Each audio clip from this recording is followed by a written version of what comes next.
आज दिल्ली जाएंगे CM doctor Mohan Yadav. Party के वरिष्ठ नेताओं और केंद्रीय मंत्रियों से करेंगे मुलाकात। एमपी के विकास को लेकर हो सकती है चर्चा। लापता अर्चना की तलाश के लिए तीसरी टीम का गठन। भोपाल से इटारसी के बीच के जंगलों में होगी तलाशी। 7 अगस्त से लापता है अर्चना। धार में पुल पर बच्चे को छोड़कर कूदे पति पत्नी। छलांग से पहले पानी खरीदते दिखे दंपत्ति। एसडीआरएफ कर रही तलाश। खंडवा के खाटू श्याम मंदिर में चोरी। चांदी के छत्र मूर्तियां समेत 4 लाख नकदी ले गया बदमाश। चोरी की घटना सीसीटीवी में कैद। भोपाल में फलों पर कुल्ला करके पानी फेंकने का वीडियो आया सामने। कुल्ला करके फल पर पानी फेंकता नजर आ रहा शख्स पुलिस की हिरासत में 2 लोग।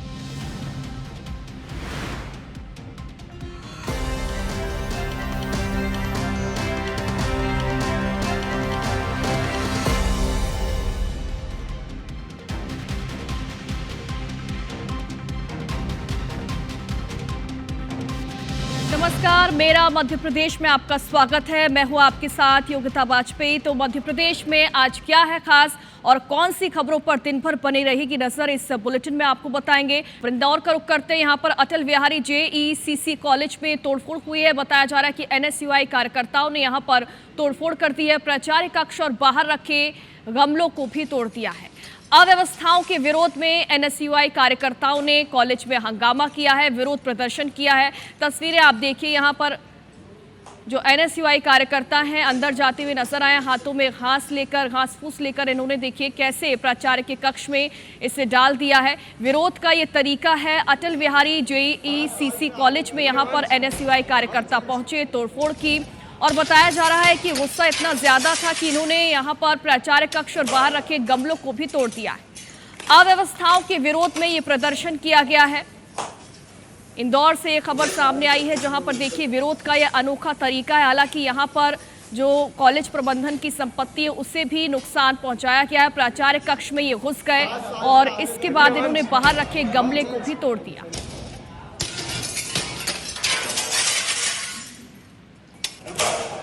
3 साल से मैं प्रदर्शन, आवेदन, निवेदन सब कुछ कर चुका हूँ, लेकिन उसके बावजूद भी Shri Atal Bihari Vajpayee arts and commerce college का प्रशासन गहरी नींद में सो चुका है और बहरा हो चुका है। तो बहरों को सुनाने के लिए धमाका करना जरूरी है। झाड़ियों के बीच में हमारा गार्डन है, अटल जी है, गांधी जी की प्रतिमा है। कॉलेज को आज अलग तरीके से सीधी उंगली से घी ना निकले तो उंगली टेढ़ी करनी पड़ती है। उसी को लेकर मैं आज ये प्राचार्य कक्ष में पूरा चारे से भर दूंगा, पूरा प्राचार्य कक्ष। और अब इंदौर से एक बड़ा अपडेट है। फरार कांग्रेस पार्षद अनवर कादरी को नोटिस जारी हो गया है। पार्षद को लेकर संभाग आयुक्त ने नोटिस जारी किया है। 25 अगस्त तक लिखित जवाब देने के लिए कहा गया है। जो कोर्ट है वो एक पक्षीय फैसला भी इस मामले में अब ले सकती है। समय सीमा में जवाब न देने पर फैसला लिया जा सकता है। कादरी को पार्षद पद से हटाने के लिए महापौर ने पत्र भी लिखा था। महापौर पुष्यमित्र भार्गव ने संभाग आयुक्त को पत्र लिखा था। लव जिहाद फंडिंग केस में आपको बता दें कि अनवर कादरी फरार चल रहे हैं। इन पर इनाम भी घोषित किया गया है। 40,000 रुपए का इनाम घोषित किया गया है। कादरी को भगोड़ा भी घोषित कर दिया गया है। नोटिस भी जारी किया। तमाम वो कोशिशें की जा रही है ताकि कादरी जो है वो सामने आ जाए, लेकिन उसके बावजूद भी वो सामने नहीं आ रहे हैं। अंशुल मुकाती ज्यादा जानकारी के लिए हमारे साथ जुड़ गए हैं। अंशुल, बताइए, एक बार फिर से अब नोटिस जारी कर दिया गया, इससे पहले भी इनाम घोषित किया गया और भगोड़ा घोषित कर दिया गया ताकि ये सामने आ जाए, लेकिन इसके बावजूद भी कोशिशें हो रही हैं, फिर भी अनवर कादरी जो है वो सामने नहीं आ रहे हैं। जी बिल्कुल, आपको बता दूं कि लव जिहाद फंडिंग केस में अनवर कादरी का नाम सामने आने के बाद से ही अनवर कादरी जो है वो लगातार फरार चल रहा है। और अब इस पूरे मामले में संभाग आयुक्त दीपक सिंह जो है उन्होंने अनवर कादरी को पार्षद पद से हटाए जाने के संबंध में जो कार्रवाई चल रही है उसे लेकर के नोटिस जारी किया है। और इस नोटिस में समय सीमा दी गई है कि 25 अगस्त को सुबह 11 बजे तक संभाग आयुक्त कार्यालय न्यायालय में अगर अनवर कादरी उपस्थित नहीं होते या उनकी तरफ से कोई लिखित जवाब नहीं दिया जाता है तो एक पक्षीय कार्रवाई जो है उन्हें पार्षद पद से हटाए जाने को लेकर के की जा सकती है। इस पूरे मामले को लेकर के इंदौर महापौर जो है उन्होंने संभागायुक्त को पत्र लिखा था और ये कहा था कि नियमों में ये उल्लेख है कि यदि किसी पार्षद के आचरण से नगर निगम की छवि धूमिल होती है तो उसे पद से हटाया जा सकता है और इसी के तहत ये संभागायुक्त जो है कार्रवाई कर रहे हैं। हालांकि अनवर कादरी की खोज जो है वो लगातार की जा रही है। बढ़ते बढ़ते इनाम जो है अनवर कादरी पर अब तक 40,000 रुपए का हो चुका है। अनवर कादरी की बेटी आयशा भी पुलिस की गिरफ्त में है, जिससे लगातार रिमांड पर पूछताछ की जा रही है। लेकिन इसके बावजूद अनवर कादरी जो है वो अभी तक पुलिस के सामने नहीं आया है, ना तो किस प्रकार से पेश हुआ है और ना ही पुलिस अनवर कादरी को पकड़ पाई है, जिसके तहत अब जो है अलग अलग प्रकार से अनवर कादरी पर यह दबाव बनाने के प्रयास है कि वो जल्द से जल्द उपस्थित हो। हालांकि यदि अनवर कादरी को संभागायुक्त से नहीं हटाया जाता है तो नगर निगम परिषद सम्मेलन में भी अनवर कादरी को पार्षद पद से हटाए जाने को लेकर के प्रस्ताव लाया जाएगा। इसकी घोषणा जो है पहले ही एमआईसी की बैठक में प्रस्ताव पारित कर इंदौर महापौर जो है वो कर चुके हैं, लेकिन इसके बावजूद अनवर कादरी जो है वो अभी तक सामने नहीं आया है। वहीं अनवर कादरी के जो केस है उसे लेकर के भी अब तैयारी की जा रही है और संपत्ति कुर्क करने को लेकर भी पुलिस जो है अनवर कादरी के घर पर नोटिस चस्पा कर चुकी है ताकि अनवर कादरी पर किसी प्रकार का दबाव बने और वो खुद ही पुलिस के सामने पेश हो सके। लेकिन अब जो अनवर कादरी है उसकी मुश्किलें जरूर जो है वो बढ़ी है। पुलिस के सामने वो पेश नहीं होता है तो कहीं ना कहीं पार्षदी तो अनवर कादरी की जा ही सकती है। उसके साथ ही अनवर कादरी के जो ठिकाने हैं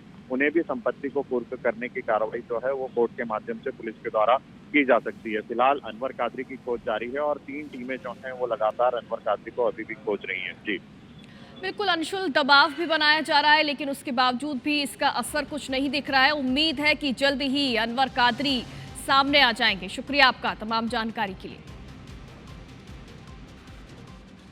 और अब खबर हटा से है जहां पर लव जिहाद का मामला सामने आया है। यहां पर मुस्लिम युवक के साथ हिंदू युवती जो है वो फरार बताई जा रही है। मामले की जानकारी पर हिंदू संगठनों ने नारेबाजी करते हुए थाने के सामने जमकर प्रदर्शन किया है। एसपी के नाम ज्ञापन भी इस मामले में सौंपा गया है। बता दें कि प्रदर्शनकारियों का आरोप है कि गैसाबाद निवासी सरवर खान ने सौरभ बनकर युवती से दोस्ती की और फिर प्रेम जाल में फंसाकर उसे अपने साथ भगा ले गया।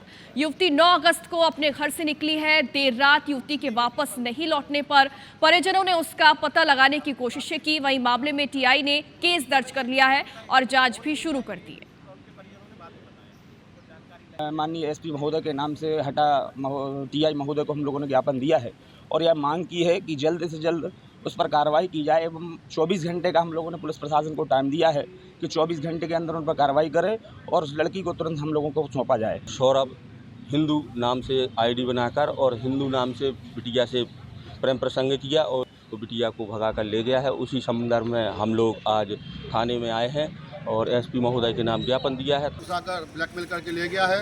इस संबंध में आज समस्त हिंदू समाज विश्व हिंदू परिषद बजरंग दल यहाँ एकत्रित हुए हैं। एसपी महोदय एवं टीआई महोदय को ज्ञापन सौंपा है तो उपयुक्त बच्ची को जल्द से जल्द प्राप्त कर परिवार को सौंपा जाए। तो सरवर खान निवासी गैसाबाद द्वारा भगाकर ले जाने के संबंध में ज्ञापन दिया गया है, जिसमें गुम निशान कायम किया गया है एवं पुलिस की टीमें लड़की को दस्तयाबी के लिए लगी हुई हैं और जो भी इसमें तथ्य सामने आएंगे उसके अनुसार वैधानिक कार्रवाई की जाएगी।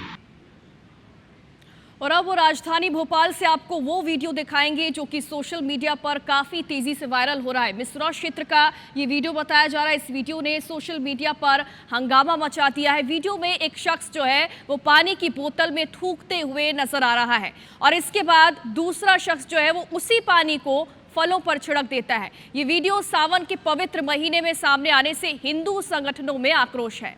संगठन ने इसे थूक जिहाद का नाम देते हुए दोषियों के खिलाफ सख्त कार्रवाई की मांग की है।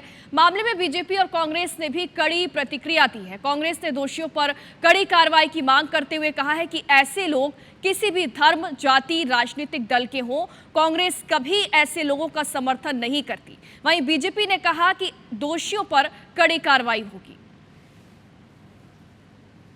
पानी में थूक कर और हमारे फलों को पवित्र करने के पश्चात हमारे हिंदू धर्मावलंबियों को बेचा, उसका विरोध करता है। संस्कृति बचाओ मंच ये मांग करता है कि इनके खिलाफ दंडात्मक कार्रवाई होनी चाहिए, क्योंकि ये अपनी मानसिकता कभी बदल नहीं सकते। फलों पर कुल्ला करके पानी वो छिड़कने वाला वीडियो जो सामने आया, अगर ये वीडियो सच है, पुष्ट वीडियो है, तो सरकार को चाहिए ऐसे व्यक्तियों के खिलाफ सख्त कार्रवाई करें ताकि इस तरह की पुनरावृत्ति दोबारा ना हो सके। फल सब्जी को जूठा करना, उनके ऊपर कुल्ला करके थूकना, ये एक निम्न स्तरीय घटिया सोच है और जो भी इस तरह के कृत्य कर रहे हैं उनके ऊपर सरकार द्वारा कार्रवाई की जाएगी। साथ ही अगर ये किसी जिहादी मूवमेंट का भाग है तो ऐसे लोग सावधान हो जाएं। मध्य प्रदेश में इस तरह के कृत्य करने वालों के लिए किसी तरह की कोई जगह नहीं है। खबर आपको दिखाएंगे जबलपुर से। मध्य प्रदेश में शासन और प्रशासन बेहतर कानून व्यवस्था के कितने भी दावे कर ले, लेकिन पूरे प्रदेश में अपराधियों के हौसले इस कदर बुलंद हैं कि वे किसी भी अपराध को करने में हिचकिचाते नहीं हैं। दिन दहाड़े लूट, डकैती, हत्या जैसे अपराध प्रदेश में कम होने का नाम नहीं ले रहे और ऐसा ही कुछ हुआ है जबलपुर में, जहां एक स्मॉल फाइनेंस बैंक को डकैतों ने निशाना बनाया और दिन दहाड़े कट्टे की नोक पर करोड़ों की डकैती को अंजाम दिया।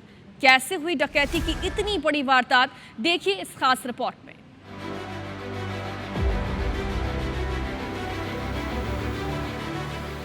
हेलमेट पहनकर जा रहे ये लोग कोई आम इंसान नहीं, और ये हेलमेट इन लोगों ने कोई ट्रैफिक रूल्स फॉलो करने के लिए नहीं पहना। इस हेलमेट के पीछे थी एक बड़ी साजिश। इसी हेलमेट के पीछे छिपे हैं डकैत। इन्हीं 5 डकैतों ने हेलमेट पहनकर जबलपुर के सिहोरा में इसाफ स्मॉल फाइनेंस बैंक में डकैती की। वो भी छोटी मोटी डकैती नहीं, 15 करोड़ की डकैती।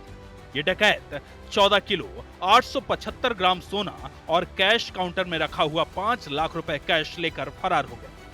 डकैती की जानकारी लगते ही खितौला थाना समेत कई थानों की पुलिस बैंक पहुंची। पुलिस तमाम सीसीटीवी कैमरों को खंगाल रही है। पुलिस की 5 टीमें इन डकैतों की तलाश में लगी हैं। स्मॉल फाइनेंस बैंक में 5 लोग अंदर घुस गए और उनको जो कर्मचारियों को डरा धमकाकर उन करीब 14,875 14.875 किलोग्राम सोना और लगभग 5,08,000 रुपए जो उनके लाकर में था वो डरा धमका के वो बैग में रख के और निकल गए। अभी सारी हमारी पुलिस टीमें लगी हैं। अब आपको इस पूरी डकैती की कहानी बताते हैं। जबलपुर के सिहोरा में ESAF small finance bank gold loan समेत अन्य लोन और बैंकिंग का काम करता है। सोमवार सुबह करीब 9 बजे कर्मचारी बैंक पहुंचे और काम की शुरुआत करने वाले थे। तभी 2 बाइक पर 5 नकाबपोश और हेलमेट पहने लोग बैंक के अंदर दाखिल हुए और कट्टे की नोक पर सभी कर्मचारियों को धमकाया। फिर एक डकैत ने बैंक मैनेजर की कनपटी पर कट्टा अड़ाया, स्ट्रांग रूम का लॉक खुलवाया और लॉकर में रखा 14 किलो 875 ग्राम सोना और कैश काउंटर में रखा 5 लाख रुपए कैश लेकर फरार हो गए। जाने के पहले डकैतों ने सभी कर्मचारियों को एक बाथरूम में बंद कर दिया। सिहोरा के व्यस्ततम इलाके में दिन दहाड़े हुई डकैती की इस वारदात की खबर पूरे जिले में हड़कंप मच गया। अब गोल्ड गिरवी रखने वाले ग्राहकों ने भी बैंक प्रबंधन की लापरवाही के साथ कानून व्यवस्था पर सवाल खड़े किए। जानकारी लगी कि यहाँ पे सुबह सुबह लूट हुई है। यहाँ पे वैसे तो सिक्योरिटी गार्ड यहाँ पे रखना चाहिए और इस दिन दहाड़े लूट होना निश्चित तौर पे कानून के ऊपर सवाल उठता है थोड़ा। तमाम जो पुलिस टीमें हैं, पुलिस के वरिष्ठ अधिकारी हैं, लगातार लुटेरों को, डकैतों को ट्रेस करने में जुटे हुए हैं कि आखिर कितने जल्द से जल्द उन पर पकड़ बनाई जा सके, उन्हें गिरफ्तार किया जा सके। तमाम सीसीटीवी फुटेज पुलिस की टीमें अलग अलग खंगाल रही हैं, लेकिन अब तक जो डकैत हैं, जो लुटेरे हैं, उनका कोई भी सुराग नहीं लग सका। तमाम पुलिस के अधिकारी दावा कर रहे हैं कि जल्द ही उन्हें गिरफ्तार कर लिया जाएगा, लेकिन एक बड़ा कहा जा सकता है कि कानून व्यवस्था पर भी सवाल खड़े करने वाला यह पूरा मामला है। देखना होगा कब तक आरोपी उनके गिरफ्त में होते हैं। कैमरामैन सतीश सराठे के साथ धर्म गौतम, IBC 24 जबलपुर।